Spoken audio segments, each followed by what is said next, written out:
I beat him down very, very badly. Very badly, to a point where he's lying on the floor and I freak out.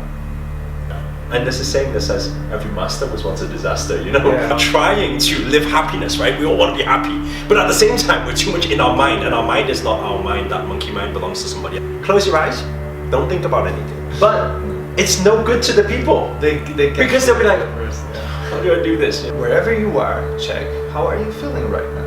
And start listening to that voice. Every single person who's watching this video right now, they've all experienced this before. They all experienced it. Hello everyone, and welcome to the Spiritual Teachers of Our Time show.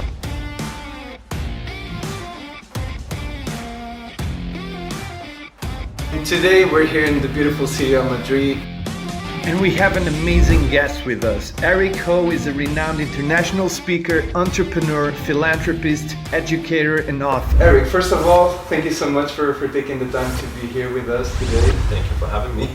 The first question that I have for you is a question that I'm asking all of our guests. Okay. And that question is, how was your spiritual awakening process like? How was the spiritual awakening? Wow, okay. That's a very big question to start off with. Yeah. I think this is a continuous journey. I think that there will come a time where some incidents happen in everybody's life, where some pain happens, some trouble happens, maybe sometimes it's even our own, this explosion of our own emotion goes out there, then we see the reflection out there and we're saying, what am I doing with my life, you know? And so I think that kind of thing happens a few times. It happened a few times in my life, and that gives you the awakening. And when we talk about awakening, I think it's important for a lot of people to understand that my awakening was very, very recent. I always say to people, I'm a newbie to spirituality, because even 5 years ago, if you told me live in the now or law of attraction, I'll be like, I don't quite get what you're saying. So I'm a newbie to it. But a newbie that's very, very experienced in it. Mm-hmm. And what I mean by that is the awakening is not so much a learning. The awakening is more of a remembering. And I'm sure you know what I'm saying when I say that. So, meaning that the old souls of our time, they will always have this physical life. They get consumed by ego and society and how we've been conditioned. Then suddenly what will happen is in the moment, they seem to get it all. It's kind of like, you know, I'm sure you had that moment. Yeah, it's kind of like the whole 5-10 years of your life suddenly unfolds and you're like, what was I thinking all the time? And how can we get such a sped up, accelerated learning curve? It's because we're not learning. We just come to that moment, aha, I remember everything now. Yeah. And everything makes sense. And what was that moment for you? Or I've actually never talked about this in public. It's actually very interesting. We go into this today. My dad was a gang leader, a mafia boss. Really? Very, very strong ego, very strong leadership, very alpha male, and that was my idol. Mm-hmm. I always I thought, that's so cool, so many people following him, you know, he's so strong, you know, I want to be like that. So what happened? It built up the very strong ego Eric, mm-hmm. which is I'm always right, I'm the strongest, whatever I say goes, don't you speak to me like that. I lived the majority of my life so far that way, up until I was 25, 26. I used to get into a lot of fights, which is very surprising for a lot of people today, because a lot of people today, they look at me, they say, Eric, wow, you're so zen all the time.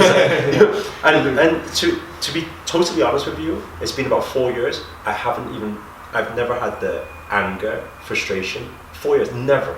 Wow. I haven't had one argument, not even any relationship, nothing, no argument at all in 4 years. That's super zen. and people say, so wow, it's like it's crazy how you do that. But I always say that, and there's a saying that says every master was once a disaster, you know. Yeah, sure. And that really connects with me, because when I was 26, I was doing business. I was making a lot of money in the steel business, one of the partners that we had cheated some money. I got very, very angry. It wasn't a argument. He came through the office door and I went straight in with fists. That's how I used to deal with things. And I beat him down very, very badly. Very badly, to a point where he's lying on the floor and I freak out. Because in that emotion, we're out of control. Yeah, something takes over. And when I looked at that, something shook me up in that moment where I was like, what the hell am I doing with my life? You know, why am I doing this? Why do I need to do this? And so that was one big awakening that happened to me when I was 26. And then it kind of kept unfolding after that. I said, I need to be nice. Come on, practice be nice. Why am I always so angry, you know? And that was the first part of the big awakening. And what did you start doing? Like, did you start reading some books about how to be Zen? I think I didn't. I think I was very upset that I knew I was a bad person. It felt like that, you know. I was like, why am I such a bad person, you know? Why do I need to be like that? And that upset made me become aware. I always say the first step to change is awareness. If we can't see it, we can't change it. Sorry. Because I seen it. Seen it lying on the floor there. That was the result of me, and I said that I need to do something about this. So actually, it was very simple things back then. It wasn't so much like I need to find a teacher or a spiritual master or anything. It was more so that I just decided that I need to be nicer to people. That was the first shift. Second big shift was when I was out in Bali, about maybe 6 years ago now. I seen yoga class in the morning, and I said, yoga, let's go do some stretching, you know? So I arrived there, and I seen the master there, and I didn't realize I had booked a one-to-one class. I thought there was a whole class there, you know? So when I arrived, I was like, what's going on? So I sat there and I said, is the class starting? He said, yes, we can start now. I said, it's just me and you? He said, yes. And then he sat me down, and the first question he asked me was a profound question. He said, so, what would you like to learn? I said, yoga, you know? And then he said, no, like, you want theory or practical? I said, there's theory? I thought we were just doing some stretching, right? So I said, okay, tell me the theory first. As a result of that, we sat there past the 1 hour, 2 hour, 3 hour, 4 hour, 5 hour. I was asking questions, right? In this yogic language, we call it nigamagam. There's the asking and replying, right? So I was just asking, and I was so fascinated because everything he said makes so much sense. And that's what I'm saying. I reflected the whole of my life, and I said, that's right. Why did I not know this before? But it's so simple stuff. It's like I don't know if have you ever seen Osho before? Yeah, of course. It's like when Osho says, you must live in the now. And everyone's like, wow, that's powerful. But that was my moment. It's like, it's so simple teaching, but for whatever reason, in that moment, it connected everything so much more than it has ever before, you know, so I remembered everything there. Yeah. Of course, and it's not about so much about the information you can tell to someone, like be in the now, but when you really get it, and when you start to receive the information from a place where you're really open to it and you're getting it, then that's when the process really starts. That's right. Or the fun really starts, because right. there's nothing as fun as being here. And right now, I'm very grateful that I get to experience this now moment with you here. Thank you. Thank you so much. You were talking a little bit about your father, and I know that he was a big inspiration for you also on your entrepreneurial journey. And can you tell a little bit about that story also? Like I know you had some franchising businesses. Yeah. I know it's not super spiritual, but I think it's very spiritual. Of course, we can look at it that way, right? Abundance, wealth, right? Yeah, so what isn't, right? I think that dad was very strong leader, like I said. I think a lot of the characteristics I've built today is because of that. It was good foundations, you know. He taught me a lot about leadership. And I think even as crazy as it sounds, sometimes you look at mafia bosses, there's a lot to learn there. Absolutely. They have this influence to be able to influence people, you know. The masculine power. Yeah, that's right. So there's things to adapt. The only question is these powers that we learn, do we use it for negative or positive? That's the only difference, isn't it? And so I learned a lot from Dad. Dad taught me to take risk. Dad always taught me, well, whatever you do, give it your all. Be the best, you know, do your best.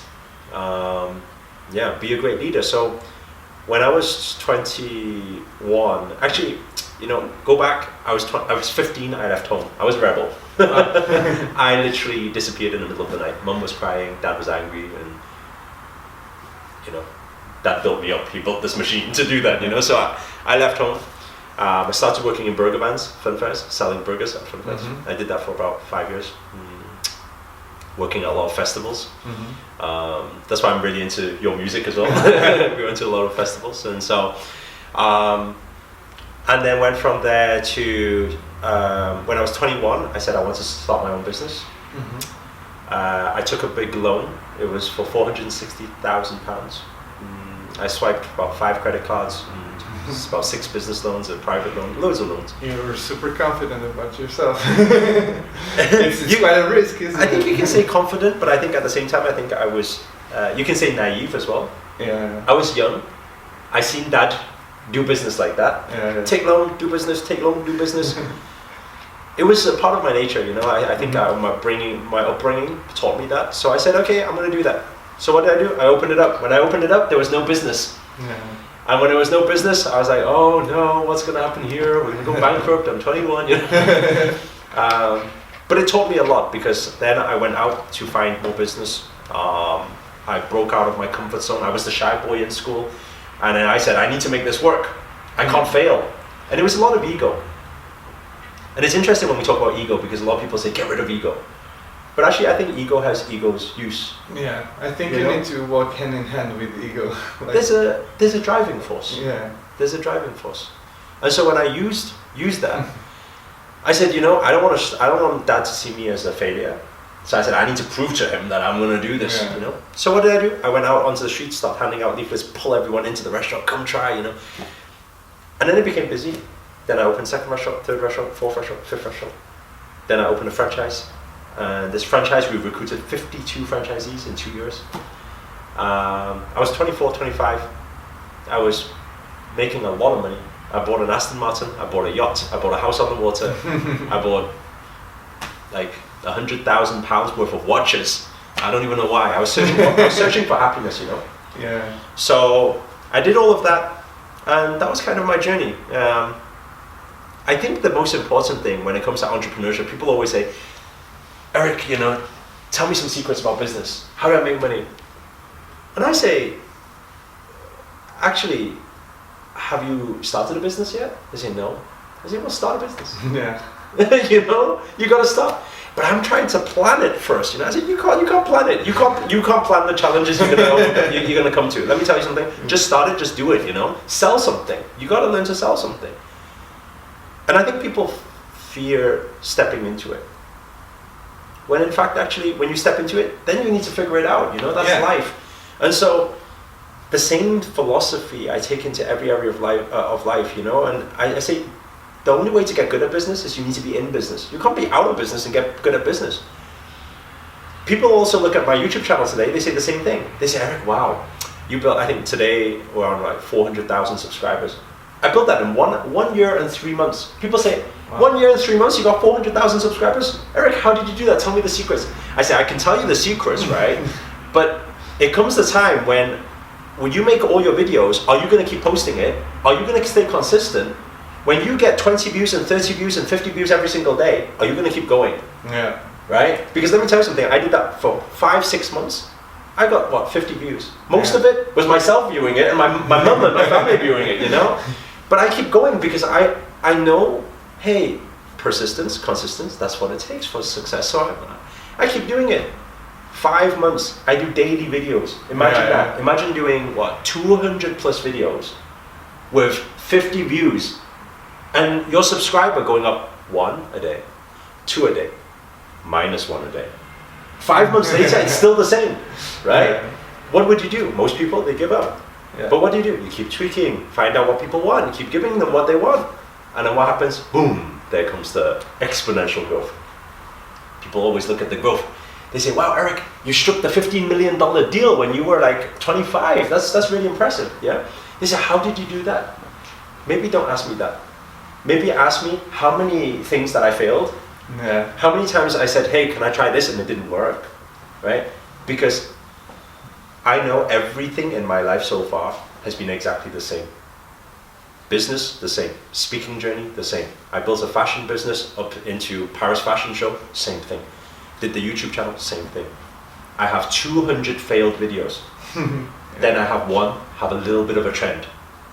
And people look at the one and say, how did you do the one? I found the one by doing the 200, you know? Yeah. Yeah. I really love the saying, they say, fail forward. Yeah, absolutely. I was gonna say that. It's really about that and about failing fast, you know, people right now I'm learning this, you know, like, okay, this is not working. And I immediately like, okay, we're gonna quit everything that I thought I was gonna do and I'm gonna do this. And the people around me, they're like, oh, but we invest, like, it's not working. Let's keep moving. Let's make decisions fast. Let's keep on failing, because I don't even see these things as a failure, you know. It's the game, you know. It's part of the game. Yeah. The more times you can fail, the faster you will get success. I think. Yeah, and actually, I think because my happiness is not attached to, you know, to the results that I'm having. Right. So right. you know, I'm not tricked that way. I just keep enjoying the process every single day. You know? Right. When there's no attachment or no expectation of the outcome, right? Yeah. There can never be disappointment. Exactly. Many people can keep going, because when we understand the simple principle, back to living in the now, what does it mean? It means, hey, I'm alive, you're alive. That's it. Like, it doesn't matter how much you think you're screwing up. Whoever's watching this video, it doesn't matter how much you think you're screwing up right now. Do this check. When you do this check, you're telling me you can't be grateful for life? You know, there are people dying out there right now. You said, oh, I'm struggling with finances. Oh, I've had a relationship breakup and it's killing me. You know, you're alive. This is such a gift. It's insane. And going back to what you said about the ego, like, I think there's a point where we need to kind of deconstruct the ego, and there's where a lot of people is at, and they're like, okay, no ego, no ego. But actually, when you reconnect to what is really happening, that beauty, that magic of this present moment, of this gift of life, this whatever is like making these forms that we are here, like, you understand, no, ego is amazing, and these desires that I have for things are actually amazing if they are hand in hand with source, with like this magic of creation. It makes us like humble and have desires at the same time. Isn't it? I think it would be boring without ego. Absolutely. Life would be boring without ego. Yeah. Think of it like, people, the thing is, you know, a lot of people, when it comes to spirituality today, they think that it's about all Zen. That's boring. Okay. That can Just be. breathe. Just be here now. That's all. Okay. So we can say, okay, we do that all the time. Well, that's all. That's the whole life. So just sit here. Through the whole of this physical existence, right? There is something powerful. This is why it's beautiful when we talk about yin and yang. This is what we were talking about before. Yin and yang. Because we are this spiritual form in this physical being. In this physical being, we are playing games like the money game. Yeah. The material game. The physical game. Yeah. Right? And we are here in a spiritual being. Now, this world, what do we have? We have two types of people. We have the very spiritual people. Yeah. Oh, every day, just, you know, find a tree, hug a tree, all day, hug a tree. What do? They stress about paying bills, no? They stress. Yeah, They're like, that's why, I mean, as rude as this can sound, there is a lot of people, and you take it how you take it, right? But there is a lot of very broke spiritual people out there. They're struggling with the physical, material life. But spirituality is about abundance. everything is spiritual. Like, so you have the spiritual people. Then you have the physical, very physical people, which is all about materials. The chasing. Yeah. They don't know about, hey, breath or life or it's being. left brain, logic, go get it. And what they do, fight all of their lives. They fight all of their lives. And those people, I can guarantee out there, they're thinking this. They're always asking themselves, why am I doing this? What's the point in life? Why do we chase all these things? Oh, by the way, I was gonna ask you, how did you feel? You had success, and then you transitioned to a more like. Oh, that was. Let me tell you something. Did you feel some emptiness while you had physical success without the spiritual side? Let's call it. I'll tell you, when I was 25, when I did the franchise, then I did the steel business, and I struck these deals. I made so much money, I didn't know how to spend it fast enough. As stupid as that sounds, and that's why I bought all these watches and everything, right? I was trying to find something. Yeah. What makes me happy? You know, you're in a band. I started a band. Yeah. You know what was interesting? When I started a band, I said, okay, I'm going to learn guitar. Because I don't know what else to do. I learned golf, I learned shooting, everything. I learned everything. So I get singing lessons. I learned guitar, and I asked my friend, who's a very good guitarist, I said, what's the best guitar out there? And he told me about this Fender Strat that Jimi Hendrix used to use. I said, okay, £1,500, I could buy that. And he said, oh, you got it. I said, I don't know how to play it, but I got it, you know. I was buying everything because I was searching for something. Mm-hmm. And it didn't last long, because about 6 months down the line, you know, I used to get into my Aston Martin every day, and this is how bad my mind was at that time. I used to say to whoever it was up there, I say, maybe just take me away. Yeah. I didn't have the guts to do it myself. Mm-hmm. I wanted to, hey, maybe drive a car and maybe just do something, you know, take me away. Good job. My law of attraction skill wasn't so strong back then. Otherwise I would be here right now, right? So I was like, okay, and every day I was like that. And then what happened was, I just didn't want to be here anymore. A friend of mine, her name was Lisa, she said, Eric, come to a volunteer trip with me out to Kenya. Mm-hmm. And I said, I'm not going to Kenya. Why do I want to go to Kenya? And I remember I used to drink a lot. I drink a lot because I was depressed, I was stressed. And I was drinking a lot. And I said to my friends that night, I said, this girl called Lisa asked me to go to Kenya with her, you know. I said, it's crazy, you know, why would I go to Kenya? They said to me, Eric, don't go. I said, why?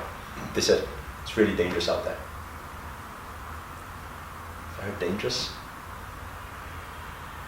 I called Lisa. I said, Lisa, I'm coming. It was literally like that. It's funny how things connect in life. Yeah. I went out to Kenya. I seen the kids, no food, no clothes, no education, no nothing. Right? This was around 8 years ago now, 9 years ago. And that is where we built the first foundation. I seen it. I have a non-profit organization. It's called Age Giving. I built that foundation there around 9 years ago.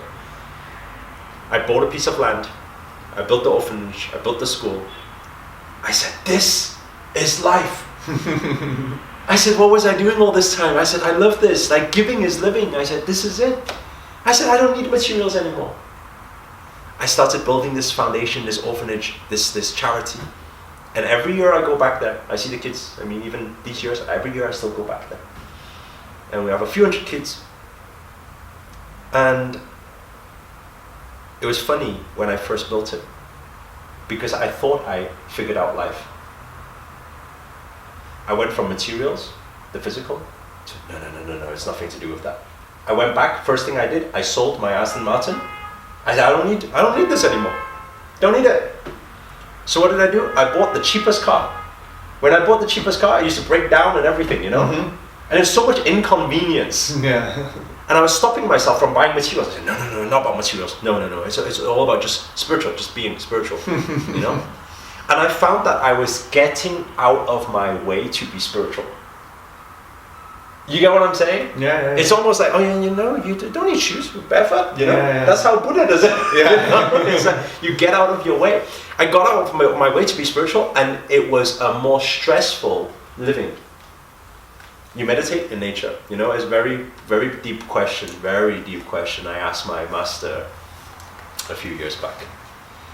I said, Master, every time I meditate, I have this one big problem that I just can't figure out right now, and I need you to answer this for me. He said, what is it? How do you meditate with mosquitoes? And he said, what? I said, like, when I'm sitting out there, mosquitoes are always there, and I was just like, it's just, how do you focus on nothing when you're trying to get rid of mosquitoes? He asked me a profound question. He said, why are you meditating with mosquitoes? I said, what do you mean? I'm not choosing to meditate. They're coming to me. But you're going to a place with mosquitoes to meditate. Why are you doing that? I said, well, it's nature. That's what happens. Why don't you just close the door, sit in your room and meditate? That's quiet. You can go into nothingness so much easier.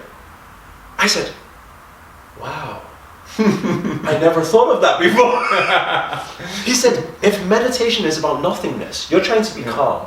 Why would you go into a place where things are crawling all over you to meditate? Making it harder. I said, but you know, people talk about, you know, Buddha barefoot out, nature under the tree.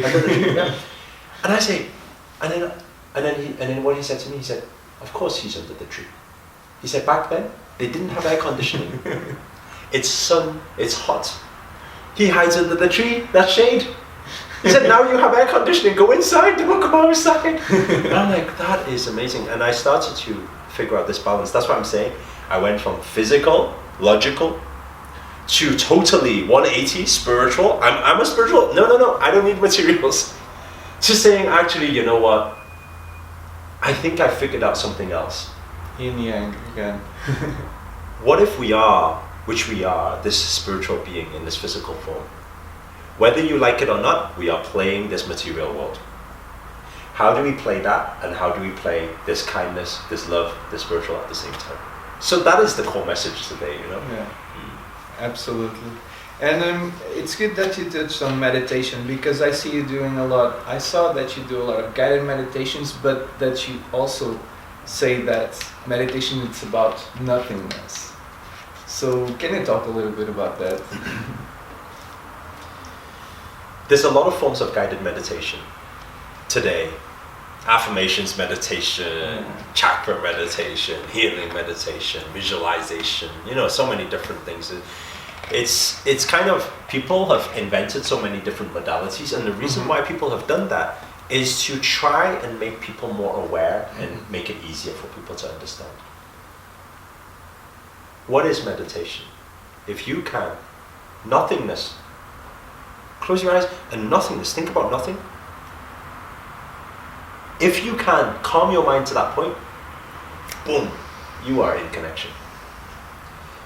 So if I was to make a YouTube video right now and I was to teach meditation, I wouldn't have Monday meditation on my YouTube channel. Literally, there will only be one video. Close your eyes, don't think about anything. That's it. But it's no good to the people. They because they'll be like, first, how do I do this? You know, how do I do this? Right? So why is it that we put these different forms and different things in? To just, how do we help people relax the mind? Yeah. How do we make people visualize and see different things so that they get the idea of it? Especially for beginners, like for those first steps. Yeah, and I think it's the reason why we produce things like that is to get people interested in it. Mm-hmm. Then when they're interested in it, to go on their own journey of diving deeper, to understand, hey, when I breathe, something seems to be happening in that moment, but I don't quite get it right now. Yeah. For them to continue to practice, make it more fun, they continue to practice and come to the realization that actually, you know what? Because do I practice guided meditation today? No. Do I practice visualizing? No, none of this thing, right? Because at the end of the day, when I meditate every day, it's not even a practice in the morning. Right now, as we speak, it's like, how can I go back and connect again? Yeah. Every moment is like that throughout the day. But this is not something that people can just hear and say, okay, I'm going to adapt it now. Because it takes practice. Yeah. It's funny, like, you know, we post daily affirmations on our page, you know. But the funny thing is that even once I shared some stories where I was sharing my favorite affirmation, which is like, fuck affirmations. I don't need no affirmation.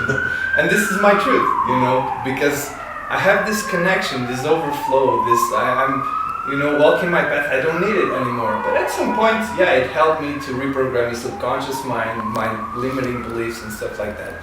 But ultimately, this is not what people are looking for. They want to surrender. That's what they want, which is what you were just. But they don't know how to.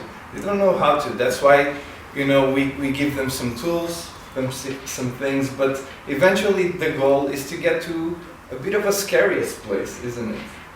It's scariest, and it's not scary at all. But it's scary to that control of the mind that needs the practices, that needs the guidance, that needs the affirmations.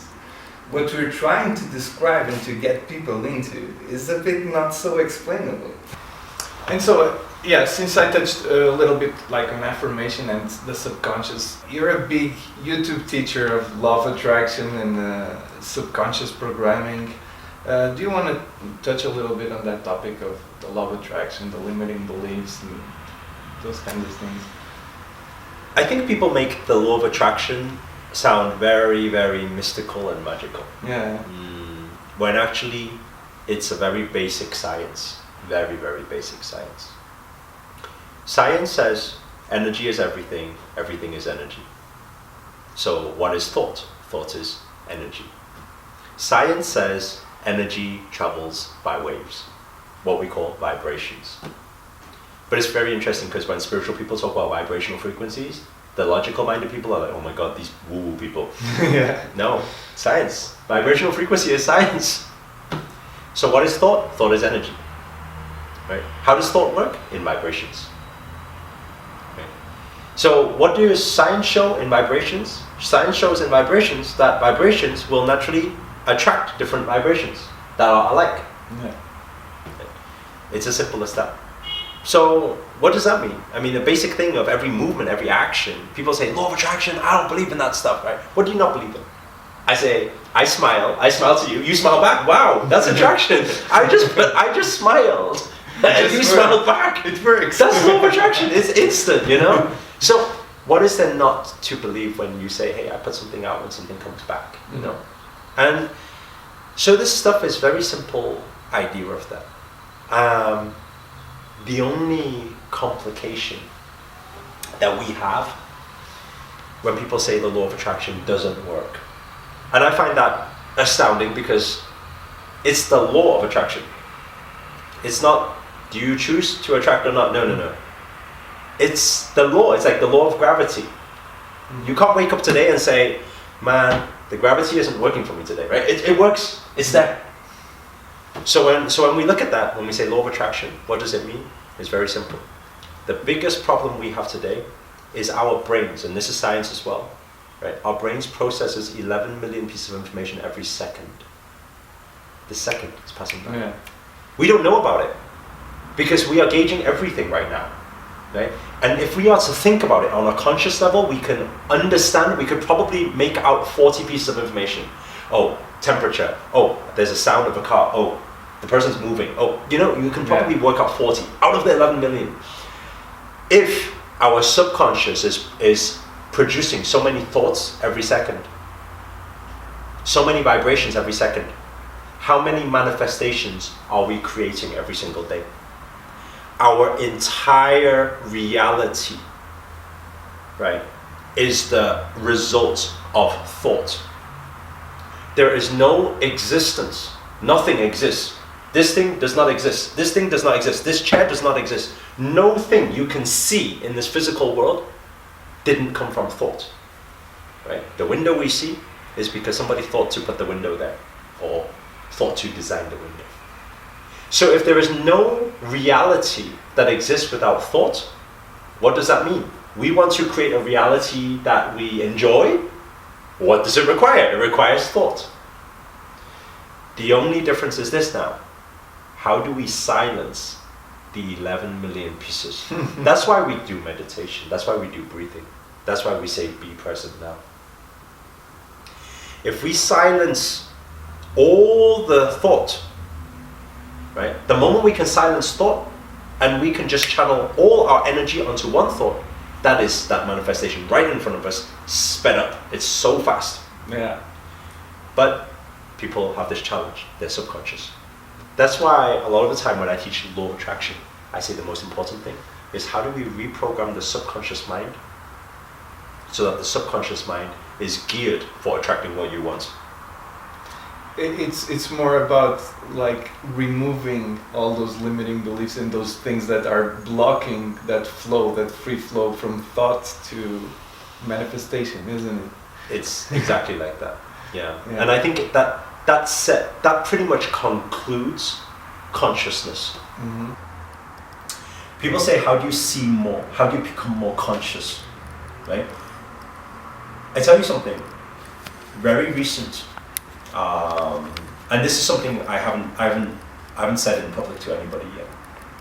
Very recent, a very big spiritual master, spiritual name, reached out to me and asked me to go up to the Himalayas with them, with this master. This is going to happen in July, in a couple of months' time. Out there for 45 days. And I asked why. At first I didn't understand why. He's seen something in this connection with what I'm doing. And he wants to give me the master title. Wow. Now this is very interesting because then I'm going to meet all the other spiritual masters up in the Himalayan mountains as well. And we're going to do meditation in caves and all the whole initiation, everything. The very, very interesting thing is this. When I heard that, I was overwhelmed because I said, why me out of all the different people? Right? He talked about there's a certain level of consciousness that is reached, that is, there's another purpose you need to serve right now in this world. And I could see that, but I didn't know that was going to happen. But what was interesting was this. I went back home, and the first person I told was Mum. Mum sent me a newspaper article of me when I was 18 months old. Okay? I was in the newspaper, I was playing some drums in Chinatown, in UK, Liverpool. And on it, the reporter wrote, right, Master Eric Ho, 18 months old, practicing his skills on the drum. This whole thing, there's no coincidence that happens in this lifetime. Everything. This is when we talk about destiny and predestined and everything. Everything is already there.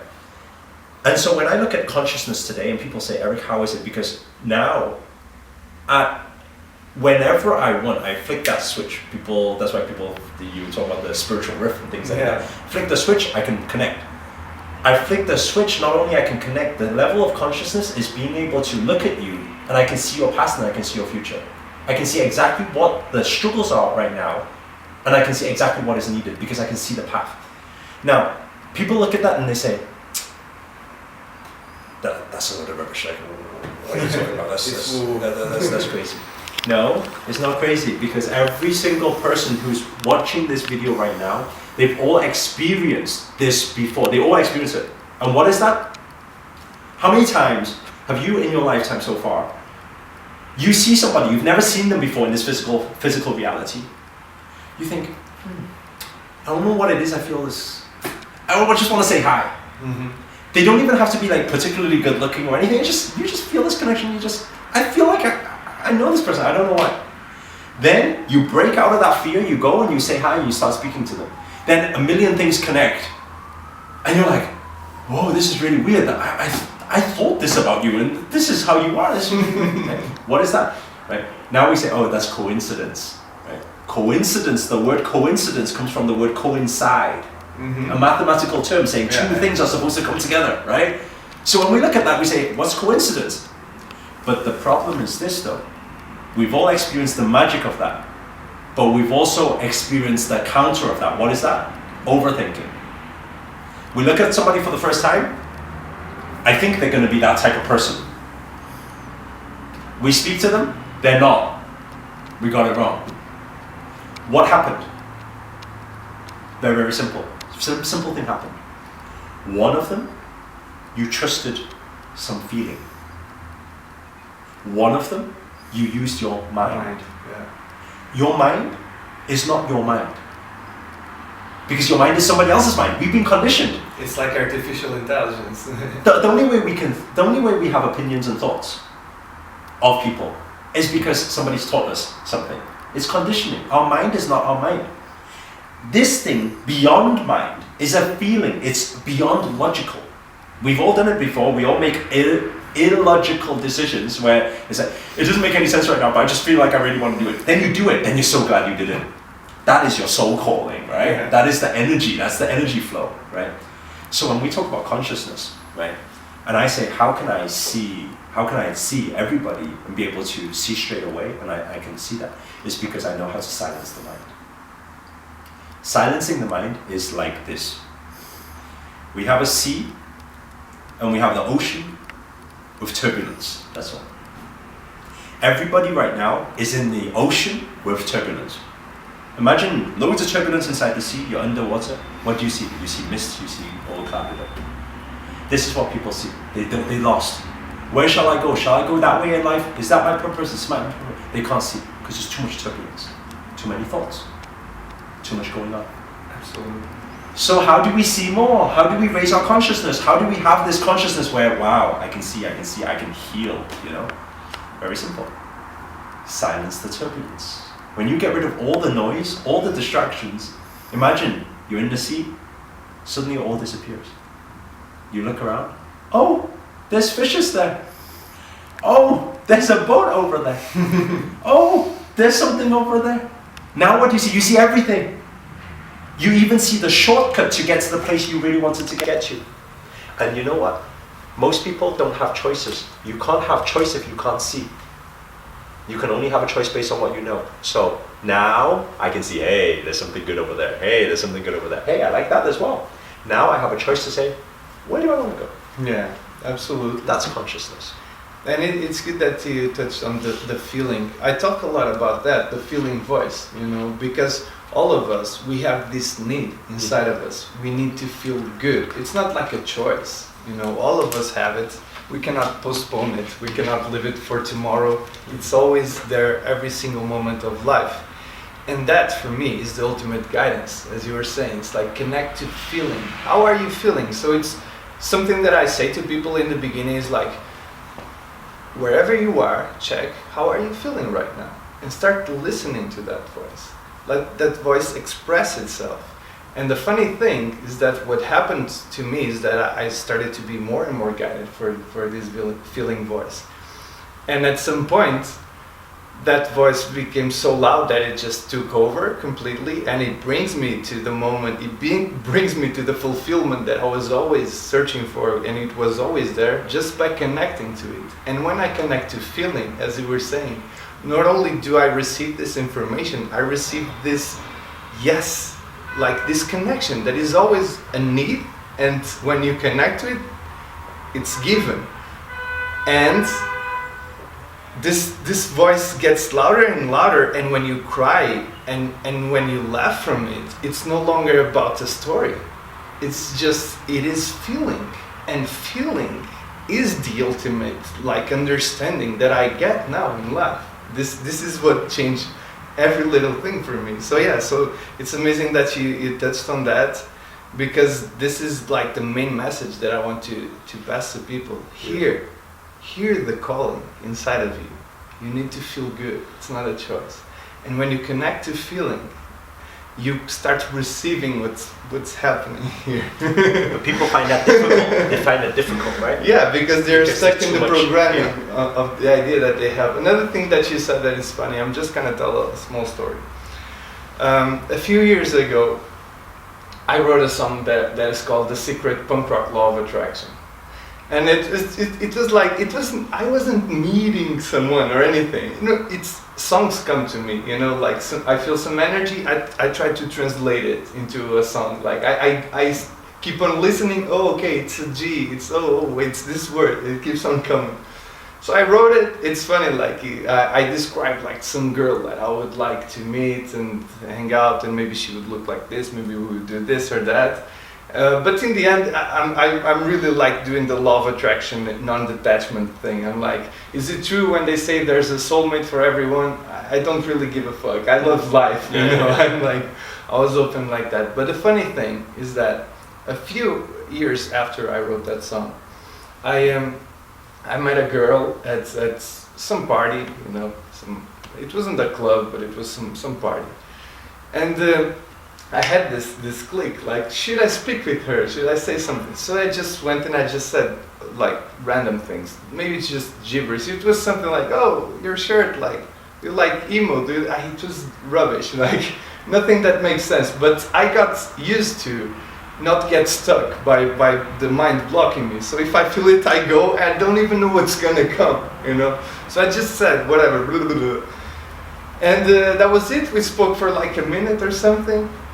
I went back to a different town where I was living for a couple of months, and then I came back to Porto to film a music video for that song. And we had filmed with other girls because we were like, I was imagining girls, so one girl, and I'm like, there's some type of girl that is missing here, like some different style that I want to do, because it's more like I was imagining, like this information. So I was like, that girl came to my mind, and I was like, okay, I remembered she was like, okay, I'm gonna write, like, hey, would you like to be on a music video, like, and stuff. I invited her to the music video. She was an actress, she accepted. And since that day, like, she's actually there.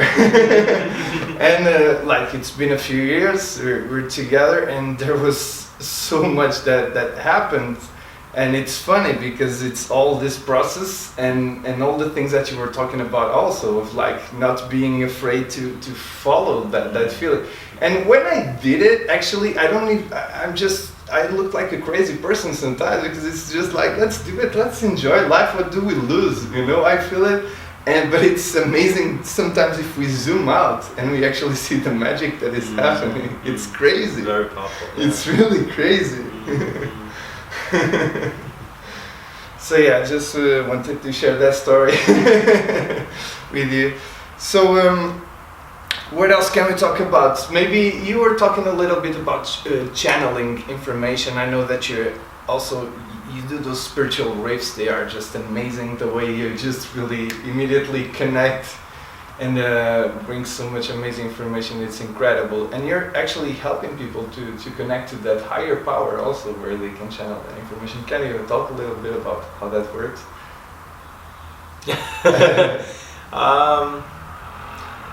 Again, it's silencing mind. When I do the spiritual riffs,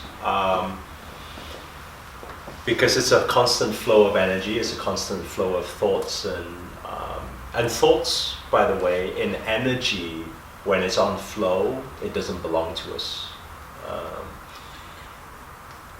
It's very interesting because recently I made a video. It was a spiritual riff actually. And then there was one comment, you will get a load of positive and you always get the negative as well. That's the balance out, right? So we always appreciate the negative to be there, to keep everything alive, you know? So somebody said something like, oh, wow, you just took Sadhguru's content and you didn't accredit him. I said, oh, wow. I said, that's Sadhguru's content? I said, oh, well, I should accredit him then. Yes. I'm very disappointed that you didn't accredit him. And I was thinking, that's very interesting because this is how the physical world look at content. But let's put it this way.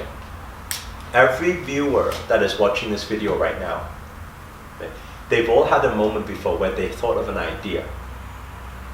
And when they thought of that idea, what's very interesting, they've all had this magical moment as well, where they spoke to someone one day and the other person spoke about their idea. And they think, man, you stole my idea, right? We've all had that moment before. Oh, we have an idea for a business, a product, or whatever. Then we see online, we see the product, and we're like, man, someone stole my idea, you know? Why is there so much that I can think of something, I can come all the way to here, Spain, meet somebody, and you have some ideas that are similar to mine, and I say, hey, I can say you stole my idea. But what if I was to say, actually, maybe there's only one collective intelligence. There was only one between us. What does that mean? In a very logical form for people to understand, what if there was one universal library? It doesn't matter where around the world, we are accessing the same library. When we get a flow of energy, you know, it's very interesting because people always say, I've got a new idea. There's no such thing as new idea. You've got a new interpretation of the idea. That's all. You're just gonna deliver it in a different way. Right? Yeah. Like, people say they've got new ideas. It's like The Secret. Wow, changing so many lives. Bruce Lee was talking about this. Napoleon Hill was talking about this. Like, so many people for so many different years was talking about the same thing. Yeah. It's like, this is no new idea. Right? The spiritual, you do spiritual teachers of today, you know? All spiritual teachers, we all talking about the same thing. But it's just we have a different interpretation of it. We have different language. We have a different way of performing it. But it's the same thing that Napoleon Hill said so many years ago. It's the same thing. It's the same. We're just talking about the same thing. Why is that true? And why is that so? Energy, right, can never be created nor destroyed. It can only be transferred. We are just transferring information. We are not creating information. We have no ideas. That's why the moment you can surrender, you say, hey, I'm going to surrender right now. I'm not going to think anymore. Right? If I think, I need to say, oh, how do I look right now? You know, am I looking good? Am I sitting okay? That's thought. We're overthinking. We're not in flow of energy. So what is spiritual worth? Spiritual worth is saying, okay, tap the switch to surrender every thought possible, every mind thought possible, and just say, I'm going to flow in that moment right now. Right? And what does the whole riff process look like? That's why a lot of people, they see, wow, this is like, if I look at some of the actions, when I'm doing the spiritual riff, like my hands are all over the place, this is all over the place, and I look at it sometimes and I think, well, I would prefer not to move like that, you know? You know what I'm saying? I think I'd be more cool if I just sat like this, you know? But it's a flow of energy. I'm surrendering thought. Do you get what I'm saying? And so, but many people find it extremely, extremely difficult to be able to do that. But when you do, that's when the magic happens. You must do it a lot when you're writing songs, you know? With a lot of creative people, whether you're rapping, whether you're writing songs, whether you're writing music, whatever you're doing, in that performance, in that flow, we are best in flow. Yeah. We are best in subconscious flow. We are not good in conscious flow. And it feels so good. It feels good. Time passes by, boom, it's gone. And everything was amazing. We perform our best, right? Yeah. That is how it's doing. If I had to write a spiritual riff, if I had to figure it out, it would not be it's the not way there. it is. Yeah. You get what I'm saying? Yeah. But that switch, it takes practice, and that's why I teach breath work, I teach meditation, I teach all these different things. It takes practice to figure out where that switch is. Cut off. Like I can cut off. Maybe it takes me 3 seconds max. Anytime I can cut off, and I can channel. So, but it takes time to practice that, you know. Yeah. Would you like to channel something right now? I knew that pressure was coming. Okay. Well, we got to give a topic. We got to think of a topic. Do you guys have a topic in mind? This is as raw as it gets. Now the pressure's on. Now mind talks. To cut that. Spiritual riff about no mind. About no mind. Okay. We're talking about no mind here, yeah?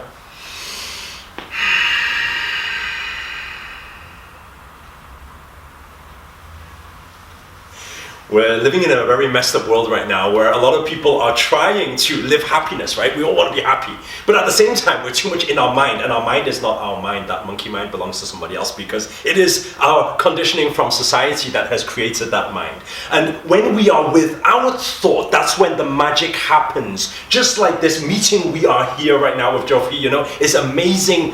Not coincidental, we can say, meeting of a gathering, because this is like a brotherhood of a connection. This is a soul connection. We are here now in this moment, and this magical moment could not happen if someone was too much in mind. Why not? Because mind happens like this. Mind happens when, okay, somebody reaches out to me and says, hey, let's do an interview. And then what happens is I check the channel and I say, hey, Instagram, that's pretty good. But actually, if I look at YouTube, I'm saying, hey, YouTube, wait there a second. The following is not really there. So why would we actually do this collaboration? There's no collaboration here. But actually, when we surrender the mind, we tap into that intuition, that stronger feeling without any thought. What actually happens is we just say, hey, does this feel right now? In this moment, does it feel right?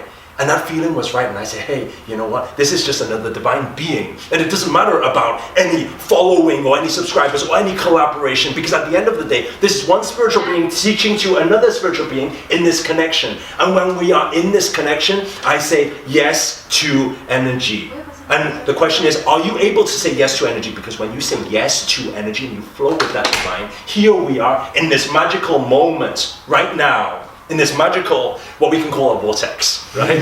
But when we are in this vortex, what actually happens is this message is going to go out to the world, but not just go out to the world across one channel, it's going to go out across multiple channels. And I believe this. I believe that this is not about me, Eric Ho. This is not about me as this physical being. This is about this energy, this universal energy, where we are one. And that's why I can push this out to 400,000 following to say, hey, you guys, now, right now, surrender also, and give this brother a subscription. Because when you do, let me tell you something, this brother comes from the heart, right? And this powerhouse will be one which will be able to spread this message to millions of people around the world. So on this note, I just want to say namaste. That was amazing. That was amazing, brother, and thank you so much for the shout out. You know, my logical mind didn't want to do it. He had other plans. Exactly. Yeah. Amazing, brother. So yeah, and Eric, we're actually coming up on the end of our time, which was like an amazing ending. But do you have any final thoughts that you would like to share with the audience?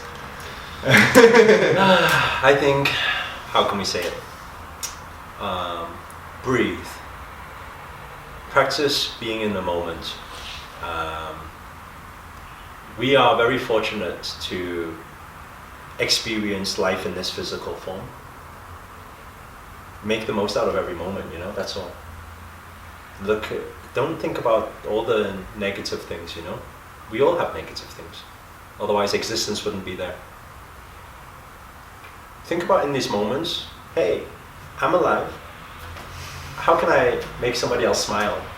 How can I practice kindness? How can I give? How can I make my life meaningful by making some difference? Whether we call it big or small, even just to someone's life. And sometimes all it takes is a smile, you know? If we go out there, we can just be present in the moment, look at the people around us, give them a smile. That'll probably make their day, and it'll change everything, you know? So, live the most out of life. It's we can call it a short time in this physical form. So, enjoy it to the max. I think that's pretty much it. Yeah. Absolutely, man. That's why I call myself I'm alive, or I'm fucking alive. But yeah, Eric, thank you so much. Thank you so much for that. Such a beautiful moment. Thank you. I really appreciate everything that you're doing. You're creating such a huge impact with such beautiful positivity. It's incredible to see. Thank you. So yeah, thank you so much. There is no me, there is no you. It's this infinite thing flowing around.